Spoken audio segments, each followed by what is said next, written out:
بسم اللہ الرحمن الرحیم۔ ترمذی شریف میں کتاب المناقب عن رسول اللہ صلی اللہ علیہ وسلم باب فی مناقب ابی بکر و عمر، حدیث نمبر 3695 ہے۔ اس حدیث پاک کو میں کچھ اپنے الفاظ میں بیان کروں گا کہ صحابہ کرام رضوان اللہ تعالیٰ علیہ مجمعین کا طریقہ کار یہ تھا کہ جب بھی رسول اللہ صلی اللہ علیہ وسلم جہاد کے لیے یا کسی دینی مقصد کے لیے چندے کی اپیل فرماتے تو صحابہ کرام بڑھ چڑھ کر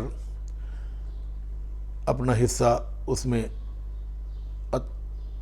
نبی کریم صلی اللہ علیہ وسلم کی خدمت میں پیش فرماتے۔ حضرت سیدنا عثمان غنی رضی اللہ تعالیٰ عنہ اور دیگر صحابہ کرام بڑھ چڑھ کر اپنے حصے دیتے۔ ایک مرتبہ سیدنا عمر فاروق رضی اللہ تعالی عنہ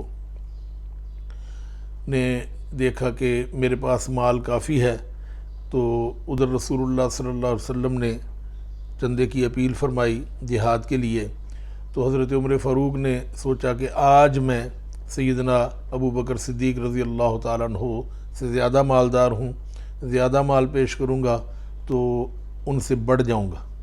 اس نیت سے آپ اپنے گھر گئے اور اپنے سارے مال کو 2 حصوں میں تقسیم کیا، اور ایک حصہ رسول اللہ صلی اللہ علیہ وسلم کی بارگاہ میں پیش کیا۔ پیارے نبی صلی اللہ علیہ وسلم نے پوچھا، اے عمر، گھر والوں کے لیے کیا چھوڑ کر آئے ہو؟ عرض کیا، یا رسول اللہ، جتنا تھا آدھا گھر والوں کے لیے چھوڑا ہے اور آدھا آپ کی خدمت میں پیش کیا۔ اسی اثناء میں سیدنا ابو بکر صدیق رضی اللہ تعالی عنہ بھی حاضر ہوئے، تو آپ نے ایک انتہائی سادہ سا لباس پہنا ہوا تھا جس میں بٹنوں کی جگہ کانٹے لگے ہوئے تھے ببول کے۔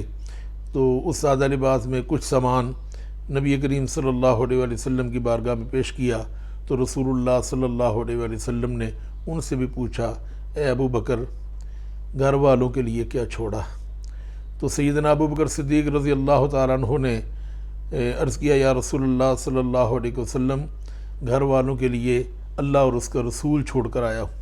حضرت عمر فاروق رضی اللہ تعالیٰ عنہ فرماتے ہیں کہ میں نے یہ کیفیت دیکھی تو مجھے یہ یقین ہو گیا کہ میں کبھی بھی سیدنا ابو بکر صدیق رضی اللہ تعالیٰ عنہ سے بڑھ نہیں سکتا۔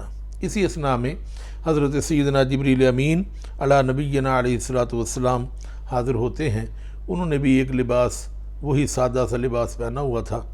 تو رسول اللہ صلی اللہ علیہ وسلم نے پوچھا، اے جبریل، یہ کیسا لباس ہے؟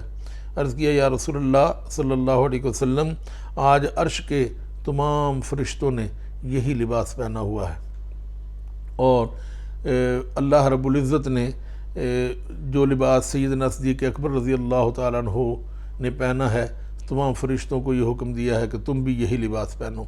اور ایک پیغام اللہ رب العزت نے دیا ہے کہ ابو بکر صدیق سے پوچھیں کہ کیا یہ اتنا سب کچھ دینے کے بعد اللہ رب العزت سے راضی ہے؟ تو سیدنا صدیق اکبر رضی اللہ تعالیٰ عنہ پر رقت طاری ہو گئی، اور عرض کیا، یا رسول اللہ صلی اللہ علیہ وسلم، میں بھلا اپنے رب سے کیسے ناخوش ہو سکتا ہوں؟ پھر 3 بار انہوں نے کہا، میں اپنے رب سے راضی ہوں، میں اپنے رب سے راضی ہوں، میں اپنے رب سے راضی ہوں۔ اللہ اکبر! یہ اللہ رب العزت کی بارگاہ میں اپنا سارا مال دے کر اپنے رب سے راضی ہونے والے سیدنا صدیق اکبر رضی اللہ تعالی عنہ۔